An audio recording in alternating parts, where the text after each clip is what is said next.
Hey, Ray from Bridge Marina here, back with another review and test drive on this 2021 pre-owned Starcraft SLS 3. So this is, nominally a 23, 24-foot triple pontoon. So these SLSs are Starcraft's version of their sort of sport pontoon. So this has the HMX Performance pontoons underneath it, which basically means 3 logs, lifting strakes, underbelly. The middle tune's recessed a little bit to give it a little more speed. It's a really well-performing boat. This does have a 150 on it, so it runs pretty good. But the cool thing about this one, if you're not noticing already, is the colors and the floor. So this particular model was optioned out not only with vinyl floors, but with the Starcraft artificial foam floors on it. So it gives it a really soft and sharp look. This is all snap out as well, so if you want you can take it out, but it really just makes this boat pop between the orange and the gray and the black, and that's continued on through the seats, and just kind of a cool looking pontoon boat. And I know a lot of people will bust my chops, cool looking pontoon boat, but it really is kind of a cool looking pontoon boat. It's a great color, and on the external you'll see with some of the other videos, again it's got the orange and the gray, and it's just really a great all-over boat. We're even selling this with orange fenders that match. So anyway, back to this particular boat. SLS 3s are really just a great all-around triple pontoon. I'm up here on the bow because I just want to show you, they do a great job of giving you enough space on the bow of the boat, which is important for a lot of folks when you are, getting on and off the boat, or you're boarding on the port or the starboard side. It's just easy. The other thing is, you're anchoring, maybe you're just swimming and you want to swim off the bow of the boat. You have this space to do it. So, and it's honestly just the right amount. Some decks are too large, some decks are too small. This is like the Goldilocks deck. It really is the right size on these SLS 3s. You get inside, and quite honestly, the seating is just great on these too. I don't want to sound like a fanboy of these SLSs, but they really are just like the right mix of pontoon boat, space, and sport. So we're up here at the bow, and they do these opposing couches at the bow, and they really are uber comfortable, high back seats, so they really just feel like you just feel enveloped on this thing. And it's really a super comfortable couch. And I got 2 of them, so I can easily put 4 people up here, probably a couple more. But just remember, folks, don't overload the bow of your pontoon boat because they'll tend to ride bow heavy and they'll do a little submarining. So don't put tons of people on the bow of the boat. Anyway, unless you're just hanging out. Before we go all the way aft, I do want to show large storage underneath. We got some of our gear in here, but certainly can get a cooler in there or a porta potty. And then, of course, cavernous center tube storage, which is just great for all your water sports stuff.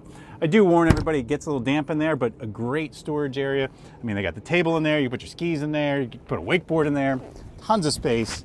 And of course, well, we got a little friend here. Changing room. Great changing room on this boat.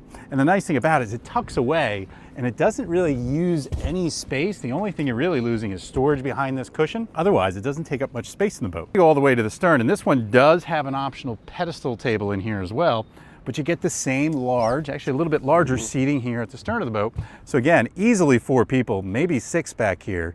And when you throw in a table, it's a lot of fun. I mean, we've got seating areas at the bow, we have them at the stern. We'll talk about the ones that are midship. And it really is just a well laid out boat. I don't know what else to tell everybody. Gonna go all the way to the stern or to our swim deck on the pontoon. And there is, again, a lot of space out here. This one does have the built-in ski tow bar, which I kind of like. I don't know, you tell me. The neat thing about it is there's always a spot to hold on to when you're walking around the back of the boat. It does take up a little bit of real estate, but not too much. This one's got a couple rocket launchers for rods, so if you want to do some fishing, you actually could do that off the back of the boat. I assume you could also try trolling with those if you wanted to. They are adjustable, and it does protect you from the engine well, so I don't know. What do you guys think? Do you like them? Do you not like them this way? I kind of like the ones that are removable and recessed because they just don't take up any deck space, where you might stub your toes. But I'd say another flip side of this is you could probably put in one of those big dopey foam mats in here, right? Just knocking on the dopey foam mats. Anyway, you could put it in there and then just step over it all the time when you want to get in the boat. This does have a very large ladder on it, very deep reaching, which is one of the nice things in all the Starcrafts. And by large, I mean, you can easily fit through here, which is great. And this thing is powered by a Yamaha 150 SHO, which with a stainless steel prop. So this is a good performer. We'll take it out. I bet you it runs up at 30 miles an hour at least. Another neat thing to notice when we do some exterior photos is this has painted logs. So it's got the white painted logs that match the white fence panel, and then it does have bottom painted. So those logs are completely protected. If you take it into salt water, that's great. Although if you keep it in fresh, it's also nice. So you don't have to bottom wash this boat. Anyway, let's move back up to the helm. And as usual at the helm, these Starcraft SLS 3s don't disappoint. A really large helm. I feel like, really in control here. All my switches on my port side. I've got a, looks like a Garmin here on the starboard side. All my gauges out in front of me. Tilt steering, JL audio stereo. A little compartment right there. Again, much like all these SLS3s, they are just comfortable at the helm. You really just feel in a good spot. Easy to operate, just needs a turning knob. Other than this, we're gonna take this thing for a ride and see how she operates, but I don't think she's gonna disappoint. All right, so now's the part everybody wants, is like, how does this thing run? We're out in the open water, and again, this is powered by a 150 Yamaha 4-stroke, and I'm just gonna hop it up to plane real quick, and confidently jumps up on the plane and gets right up on top of the water. Not really surprised. You know, again, it's a 150. We're jumping up to that like 17, 18 miles an hour, and it's gonna hold plane really well. But of course, what everyone wants to know is, you know, how fast is it? So let's just get into this thing a little bit. And we quickly jump up to the mid-20s, and we're running into the wind right now. 26, 28 miles an hour. There's a little bit of a chop on the lake, so you can kind of see how this thing runs. And yeah, just up at 30 miles an hour. We're just trimming it all the way out. Maybe 31. And it's a nice ride across the lake, which is a little choppy today. And I guess that's one of the things a lot of folks ask about, is how does a triple pontoon ride?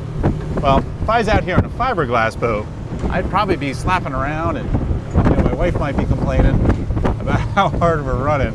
But with this triple pontoon, you know, it really does ride rather smooth, takes the waves relatively easy. And by the way, the waves out here are a little bit like a washing machine, that they're not all coming from one direction. But when you're in a triple pontoon, it doesn't seem to really matter because of having those 3 logs underneath it. It really handles confused water rather well. Now we're heading back, and I've got the wind at my stern, and we're just going to pick it up again just to see where this will run. And it quickly gets up into those high 20s. But I think 31 is going to be the max on that, and that's it, 31 miles an hour. Which, by the way, is pretty zippy for a triple pontoon, especially something 23, 24 feet. It is the right power for a boat like this in regards to the right mix of economics as well as performance. If you're going out and you want to go tubing with a family or scoot across the lake, or you know, just enjoy boating, this 150 on this 23, 24 footer is really a nice mix. Especially the Yamaha 150 is a strong engine. Same with the Merc 150, they're just kind of workhorses. I'm gonna bring it back down to kind of cruising speed, where you might meander around the lake. And of course, this is where this boat really shows off. Now we're at 15 miles an hour, and it just, I'm coming past probably a, I don't know, 2.5 foot wave. You barely even feel it. So if you're looking for, you know, a triple pontoon, something that has that right mix, this could be it. I mean, mix between, you want a family boat, you want something that's a little bit sexier, you know, with the colors and its performance. This is really a great boat. Again, it's a 2021, so it's had its fair share of depreciation, but I believe this thing has like 150 or 200 hours on it, so it is relatively new, and it shows that way. Whatever it might be, if we can help you get on the water, whether it be boat education, renting a boat, joining the boating club, buying a boat, or you need service on your boat, reach out to us, because that's what we do here at Bridge Marina, is really help you get on the water and stay on the water. Thanks for watching. See you soon.